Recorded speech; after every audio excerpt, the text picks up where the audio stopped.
Bismillahirrahmanirrahim. Assalamualaikum warahmatullahi wabarakatuh. Sebelumnya nama saya Zaki Nugraha Muhammad dari Sistem Informasi Reguler C dengan NIM 090312819245. Di sini saya akan mempresentasikan mengenai ujian tengah semester di mata kuliah Enterprise Resource Planning yaitu atau ERP. Nah, di sini ada beberapa soal. Nanti ada soal esai dan ini ada soal kasus. Nah, di sini ada kasus di mana jika diketahui untuk memproduksi barang D diperlukan bahan baku A, B, dan C, di mana kondisi keperluan kalian setiap bahan baku tersebut adalah sebagai berikut. Untuk kondisi bahan baku A, kondisi bahan baku B, kondisi bahan baku C, kondisi barang D. Nah, untuk pertanyaannya, untuk masing-masing bahan baku A, B, dan C, tentukan nilai-nilai sebagai berikut, yaitu netting, loading, offsetting, dan explosion. Dan nomor 2 itu jelaskan kesimpulan saudara dari hasil nomor 1 di atas. Nah, untuk penyelesaiannya, yang pertama itu kita menyelesaikan terlebih dahulu kondisi barang D. Nah, jadi untuk barang D ini kita menggunakan metode Fixed Period Requirement dengan intuisi lot sebesar 4 bulan dan lead time 1 bulan. Oke, jadi dari jadwal penerimaan persediaan di sini ada 20 dan persediaan awal di tangan itu ada 28 dan kebutuhan kotornya diketahui di soal untuk yang kondisi barang D. Nah, jadi kita cari nilai persediaan di tangannya terlebih dahulu. Jadi karena persediaan di tangan di awal ada 28 dan kebutuhan kotor di sini 10, jadi persediaan di tangan pada periode pertama itu adalah 18. Karena di sini kebutuhannya 15, di sini jadi 18 dikurang 15 sehingga dapatnya 3. Dan di sini karena kebutuhannya itu 20 dan kita dapat penerimaan persediaan itu sebanyak 20. Jadi 20 ditambah sisa tadi persediaan itu 3, 20 tambah 3, 23 dikurang kebutuhan kotornya 20, jadi dapatnya 3. Nah, di sini karena sisanya 3 dan kebutuhan kotornya 15, sehingga persediaannya kita nggak punya lagi yaitu atau 0 dan minusnya itu ditaruh di kebutuhan bersih atau 12. Lalu di selanjutnya juga seperti itu karena kita nggak punya persediaan di tangan, jadi semuanya ditaruh di kebutuhan bersih. Ini di sini 28, 15, 20, dan 23. Nah, untuk ukuran lotnya, kalau berdasarkan soal, itu intuisi lotnya itu sebesar 4 bulan.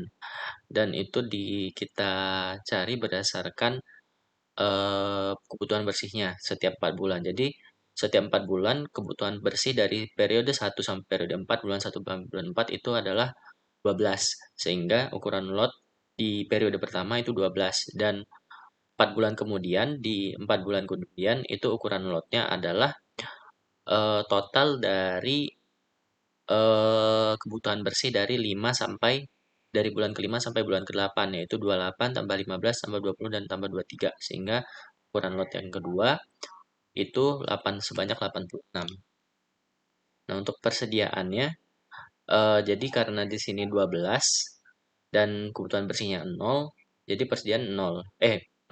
Persediaan 12. Nah, di sini kebutuhan bersihnya 0, 0 jadi nggak ada yang terkurang, jadi sehingga di sini masih 12. Nah, karena di sini dia kebutuhan bersihnya 12, jadi persediaannya 0. Nah, di sini karena ada dapur lot sehingga persediaannya bertambah jadi 86 dan kebutuhan bersihnya 28 sehingga dikurang 86 kurang 28 itu 58. Dan di sini eh, dari sisanya tadi 58 dikurang 15 sehingga 43 dikurang lagi 20 dapat 23 dan di sini kurang 23 sehingga persediaannya 0. Nah, dari offsettingnya sendiri itu berdasarkan dari kebutuhan bersih dan karena lead time-nya 1 bulan sehingga dia mundur 1 bulan dari kebutuhan bersih. Jadi karena kebutuhan bersih di sini dari bulan 4, di sini offsettingnya dari bulan 3. Jadi dan nilainya sama dengan kebutuhan bersih. Untuk nettingnya sendiri itu merupakan total dari keseluruhan kebutuhan bersih yang mana di sini dapatnya 98. Untuk explosion itu adalah di kebutuhan kotor. Nah, selanjutnya baru kita bisa nyari nilai-nilai yang ada di bahan baku A, B, dan C. Nah, di sini saya yang pertama cari di kondisi bahan baku C terlebih dahulu. Jadi untuk kebutuhan kotornya sendiri itu kita dapat dari berdasarkan di soal itu untuk C itu merupakan 1 kali dari bahan D, sehingga kita mengambil dari offsetting kebutuhan kotor dari bahan baku C itu mengambil dari offsetting bahan baku D. Jadi di sini 12, 28, 15, 20, dan 23. Untuk jadwal penerimaan persediaan itu tertera di soal tadi 8, 10, dan 20. Untuk persediaan di tangan, di sini semuanya 0 karena di sini jadwal penerimaan persediaan kita ada persediaan 8 dan kebutuhannya 12 sehingga kita nggak punya persediaan lagi dan sisa minusnya itu di 4. Sisa minusnya 4 ditaruh di kebutuhan bersih. Nah, di periode selanjutnya itu bulan keempat itu juga kita nggak punya persediaan karena di sini kita cuma ada penerimaan persediaan 10 dan kebutuhannya 28 sehingga minusnya itu sebanyak 18 ditaruh di kebutuhan bersih. Dan di sini tidak ada persediaan sama sekali sehingga persediaan di tangan juga 0 dan kebutuhannya 15 sehingga 15 keseluruhan 15 itu ditaruh di kebutuhan bersih.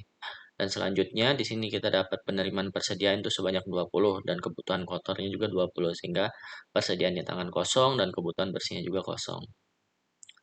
Dan lalu di periode selanjutnya ada kebutuhan kotor 23 karena tidak ada persediaan sama sekali dan persediaan di tangan juga kosong sehingga kebutuhan bersihnya 23. Untuk ukuran lotnya itu sendiri itu karena kita menggunakan metode lot for lot sehingga ukuran lotnya itu sama dengan kebutuhan bersihnya. Jadi di sini 4, 18, 15, dan 23. Sehingga untuk persediaannya sendiri itu 0 karena dikurang semua. Nah, untuk offsettingnya sendiri lead time 1 bulan sama seperti yang tadi. Jadi berdasarkan dari kebutuhan bersih, karena lead time 1 bulan jadi mundur 1 bulan. Jadi kebutuhan bersih di bulan 3, offsettingnya di bulan 2, 4. Dan nilainya sama dengan kebutuhan bersih. Untuk nilainya sendiri, di sini kita dapat itu total nettingnya itu 64 tambah 18 tambah 15 tambah 23. Untuk kondisi bahan baku B, di sini kebutuhan kotornya itu 24, 56, 30, 40, dan 46. Ini berdasarkan dari untuk bahan baku B itu dia 2 kali D. Karena D 2B, jadi kebutuhan kotornya itu berdasarkan dari offsetting, dua kali offsettingnya D. Karena offsetting di D itu tadi dia adalah segini, jadi kita ambil ini lalu kita kali 2 untuk di kebutuhan kotor di B. Ya dapatlah 24, 56, 30, 40, dan 46. Untuk jadwal penerimaan persediaan ada di soal. Persediaan di tangan di awal itu ada 18 sehingga karena di sini nggak ada kebutuhan kotor sehingga persediaan di tangan tetap 18 dan di sini juga nggak ada kebutuhan kotor dan kita dapat persediaan sebanyak 10 sehingga persediaan di tangannya bertambah jadi 28. Nah, di bulan ketiga baru ada kebutuhan kotor yaitu sebanyak 24 sehingga dikurang dari persediaan kita eh, yaitu 28 sehingga sisa persediaan kita jadi 4. Nah, dari 4 ini tadi kita dapat penerimaan persediaan itu 10. Jadi persediaannya ada 14 dan tapi kebutuhannya itu ada 56. Jadi 56 jadi persediaannya kosong dan minusnya itu ditaruh di kebutuhan bersih sebanyak 42. Dan persediaan di tangan di bulan kelima itu juga 0 karena nggak dapat persediaan dan kebutuhan kotornya 30 sehingga minus seluruhan 30 itu ditaruh di kebutuhan bersih. Nah, di sini juga kita dapat persediaan 20, tapi karena kebutuhan kotornya 40, jadi persediaannya tetap 0 dan minusnya 40 20 kurang 40 itu 20 ditaruh di kebutuhan bersih. Di bulan selanjutnya juga seperti itu karena kita nggak ada persediaan dan kebutuhannya 46 jadi 46 ini semuanya ditaruh di kebutuhan bersih.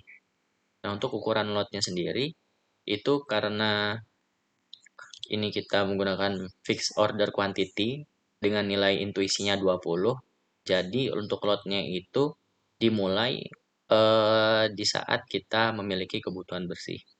Dan karena di sini ada 20, intuisinya 20, tapi kan karena ini kebutuhan bersihnya lebih banyak daripada 20. Jadi ini ukuran lotnya kita tambahin dulu sampai ukuran lotnya ini melebihi dari kebutuhan bersih. Jadi 20 tambah 20 masih 40, jadi masih kurang, dan ditambah lagi 20 baru dia lebih dari 42, sehingga nanti sisa persediaannya itu 18. Nah, di sini di periode selanjutnya ada kita masih punya persediaan 18.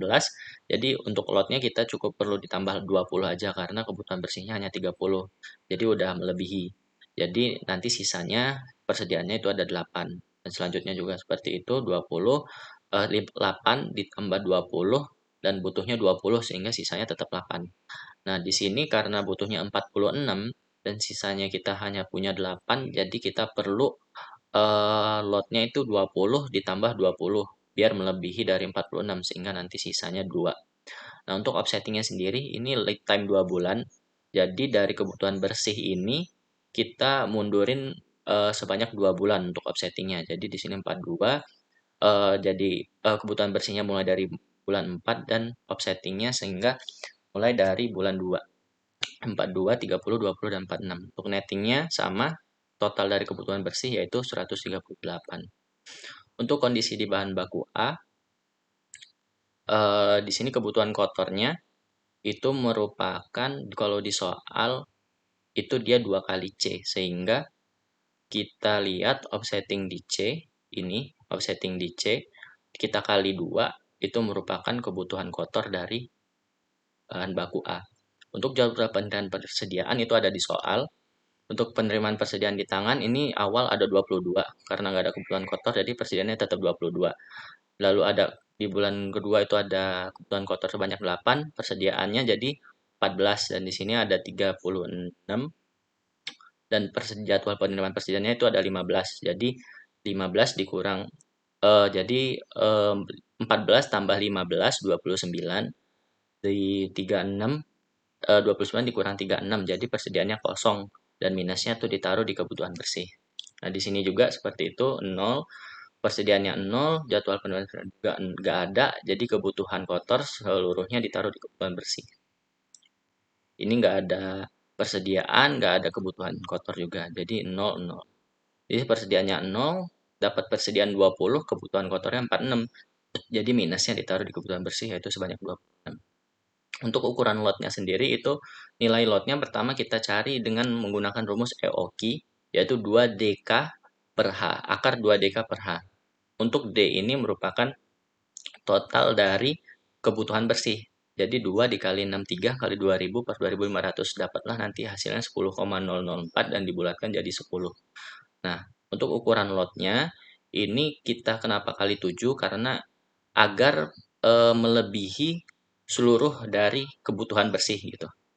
Jadi karena kebutuhan bersihnya 63, agar kita lotnya dapat lebih dari 63, kita kali 7 jadi 70. Jadi nanti 70 dikurang 63, 70 dikurang 7 jadi 63, terus dikurang 30 jadi 33, kurang 0 tetap 33, dikurang 26 jadinya 7. Sehingga offsettingnya itu lead time-nya 1 bulan. Lead time-nya 1 bulan, jadi mundur 1 bulan dari kebutuhan bersih. 7, 30, 0, 26. Untuk nettingnya sendiri itu kita dapat 63. Nah, itu dari nomor 1.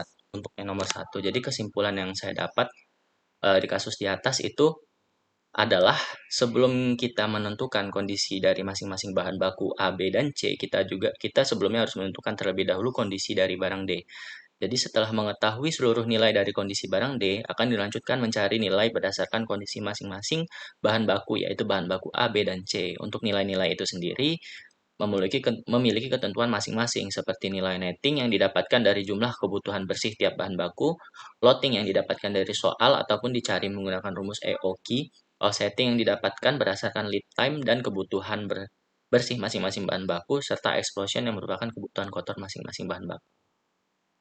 Untuk soal esai sendiri, di sini saya mengambil 3 soal, yaitu soal nomor 4, 8, dan 9. Untuk soal nomor 4 itu salah satu manfaat diterapkannya ERP adalah adanya standarisasi data dan informasi. Jelaskan dan berikan contohnya. Jadi, untuk standarisasi data dan informasi itu sendiri merupakan penyesuaian data dan informasi pada sistem yang mana data dan informasi tersebut harus dalam bentuk yang seragam sesuai dengan standar yang ditetapkan oleh perusahaan pemegang sistem. Jadi, contohnya itu sendiri seperti data dan informasi nasabah yang disimpan di dalam sistem yang dimiliki oleh perusahaan bank. Yang mana pada data tersebut, data nama itu harus dibuat semuanya tanpa mencantumkan gelar dan tidak diperkenankan menggunakan karakter khusus dan angka. Untuk lalu soal selanjutnya itu saya mengambil soal nomor 8, yaitu jelaskan setidaknya 3 variabel input yang harus diperhatikan dalam pengelolaan MRP. Nah, untuk untuk variabel yang pertama itu ada jadwal induk produksi, yaitu merupakan rencana detail jangka pendek yang dibuat untuk menentukan jumlah produksi setiap produk akhir beserta periode waktu untuk suatu jangka perencanaan dari yang sebelumnya merupakan hasil peramalan jangka panjang yang digunakan untuk merencanakan produksi agregat sebagai perencanaan jangka menengah. Lalu yang kedua itu ada status atau catatan persediaan yang merupakan variabel yang menggambarkan status semua item yang ada di dalam persediaan. Catatan persediaan juga berisi data mengenai lead time, teknik lot yang digunakan, persediaan cadangan, dan catatan penting lainnya. Lalu variabel yang ketiga itu ada struktur produk yang merupakan variabel yang berisi informasi tentang hubungan antara komponen yang satu dengan lainnya dalam suatu perakitan produk akhir. Struktur produk juga berisikan informasi mengenai nomor item, jumlah yang dibutuhkan untuk setiap perakitan, dan jumlah produk akhir yang dibuat. Lalu yang terakhir tuh saya mengambil soal nomor 9, yaitu jelaskan 2 langkah awal yang harus ditentukan dari 4 langkah utama mengelola MRP. Jadi 2 langkah awal itu menentukan netting dan loading, yang mana netting itu merupakan proses perhitungan untuk menetapkan jumlah kebutuhan bersih. Netting didapatkan dari selisih antara kebutuhan kotor dengan keadaan persediaan, baik persediaan yang ada di dalam gudang maupun yang sedang dipesan. Untuk loading sendiri merupakan proses menentukan besarnya pesanan yang optimal berdasarkan hasil dari perhitungan kebutuhan bersih. Mungkin itu saja yang dapat saya jelaskan dari UTS mata kuliah ERP. Terima kasih. Saya ucapkan terima kasih. Wassalamualaikum warahmatullahi wabarakatuh.